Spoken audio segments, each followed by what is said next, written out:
Tell me one thing in your life that is great that came as a result of being comfortable.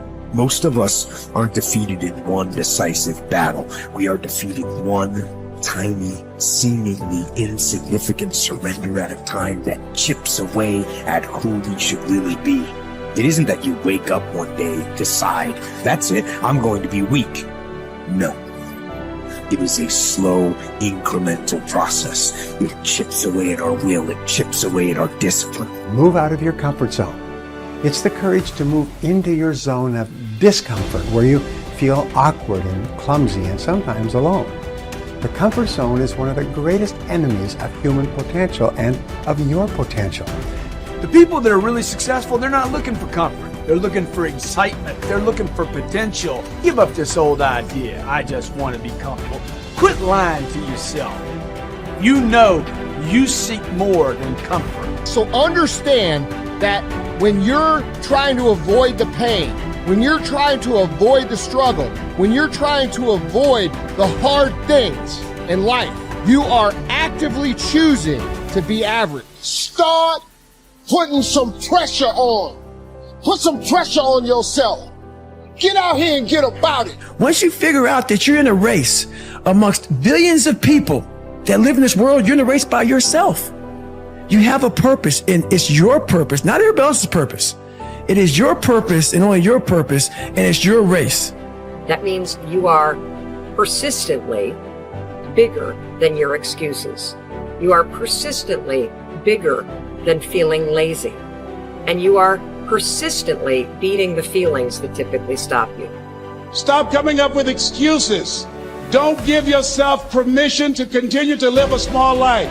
You can't fit a big dream into a small life. Give yourself permission to go for it, to test yourself, to challenge yourself, to live full. When the sun comes up, you've got all the books, you've got all the tapes, you've got all the access. Now it's time to hunt.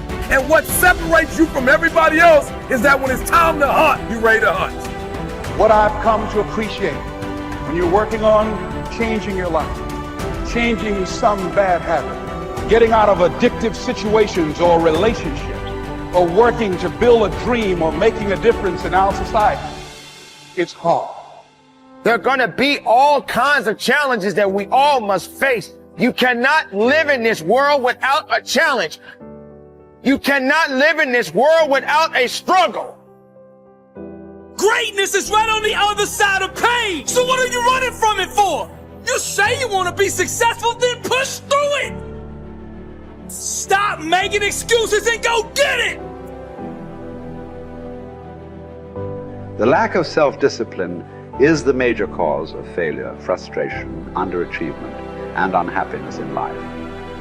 It causes us to make excuses and sell ourselves short. Perhaps the two biggest enemies of success, happiness, and personal fulfillment are first the path of least resistance and second, the expediency factor. The path of least resistance is what causes people to take the easy way in almost every situation. They seek shortcuts to everything. They arrive at work at the last minute and leave at the first opportunity. They look for get-rich, quick schemes and easy money. Over time, they develop the habit of always seeking an easier, faster way to get the things they want, rather than doing what is hard but necessary to achieve real success. The expediency factor, which is an extension of the law of least resistance, is even worse when leading people to failure and underachievement. This principle says people invariably seek the fastest and easiest way to get the things they want, right now, with little or no concern for the long-term consequences of their behavior. In other words, most people do what is expedient, what is fun and easy, rather than what is necessary for success. Every day, and every minute of every day, there is a battle going on inside of you between doing what is right, hard, and necessary, like the angel on one shoulder, or doing what is fun, easy, and of little or no value, like the devil on your other shoulder. Every minute of every day, you must fight and win this battle with the expediency factor and resist the pull of the path of least resistance if you truly desire to become everything you are capable of becoming. And then when you see people take on more responsibility and decide that they're going to aim up and confront their suffering honestly and forthrightly, that their lives get better and the lives of people around them get better too. And so that's very strange as well, because it also means that the pathway to less suffering is through suffering, right? And that would be hopeful if the world was constituted that way. It's like, well, there's suffering. How do you make it worse? Run away. How do you make it better? Confront it. Yeah, but it's suffering. It's like, yeah, but it's there. There it is. It's right there. It's a precondition for existence or something like that. And it's like you have something important to do as well. And you confront it, and that's the pathway to transcending it. We need to figure out, like, now, today, what is, the best way to live your life? What is there's got to be ways you can be putting forward the most positive energy. I mean, we know objectively what's causing pollution. We know objectively what's causing birth defects, and we're taking in too much chemicals and not enough vitamins. We know objectively all this stuff. We know how to organize our world, and yet we don't do it. We know how to organize our health, and yet very few people do it. We know all these things. The right path to being a happy, healthy person is to do all the shit that we already know you're supposed to do. Take care of your body, take care of your health, take care of your mind, your stress, meditate, be kind to people. We all know that. I mean, you ask anybody, they know how to get by and to be the most evolved version of you that you can be. I mean, it's not like a magical checklist. If you talk to people about it, you said, okay, here you got a person, you want to improve them, what are the things you're going to do to them? Okay, well, if I was a life coach, the first thing I would say is this guy's got to get on a diet that makes him healthy. I don't mean a diet just to lose weight. I mean just healthy foods in your body, many, many vegetables. Start working out your body and get a better sense of how this machine feels when it's moving, it's flowing better, there's less tension in it, your mind feels relaxed and you enjoy every single moment of the day better. Step 1, everybody knows that step, right? What's step 2? Be cool to people. Be nice to as many people as you can. Smile at as many people as you can. Have them smile back at you. Tip well when you go to restaurants. Just do the most you can. Be as nice as you can and just still manage to not have people walk all over you. Just get through this life as nice as you can. The average human is capable of unbelievable improvement. That's the thing that's my superpower. I don't think I'm special.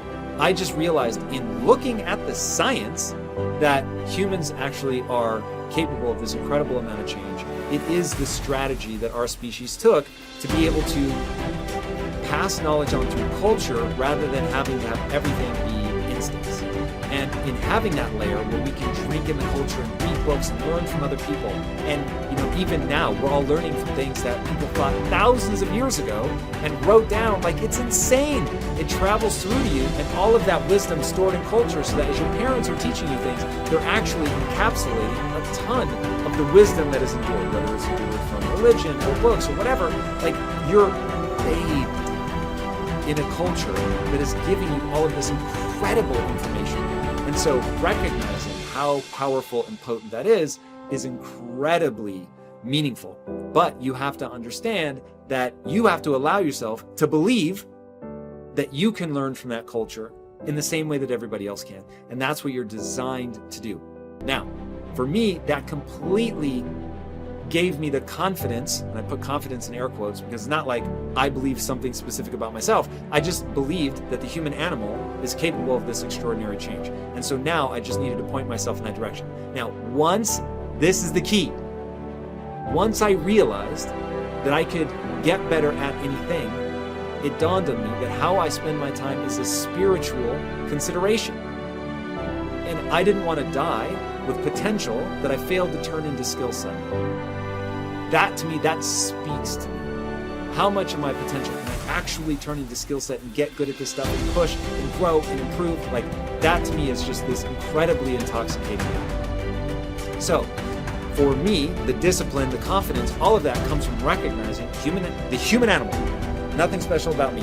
The human animal is capable of extraordinary change. I'm going to have to put time and energy into doing it, but I'm capable of getting this change. Therefore, I can do anything I set my mind to. Therefore, it really matters what I choose to spend my time on. Therefore, I want to put structure and discipline in my life so that I can move forward on things that excite me, that matter to me, because I really can have this big crazy dream that I'm thinking of. So my discipline is really born of my desire to have that thing, coupled with my belief that I can actually get there. Desire and belief. Get those two things right, and the discipline will take care of itself.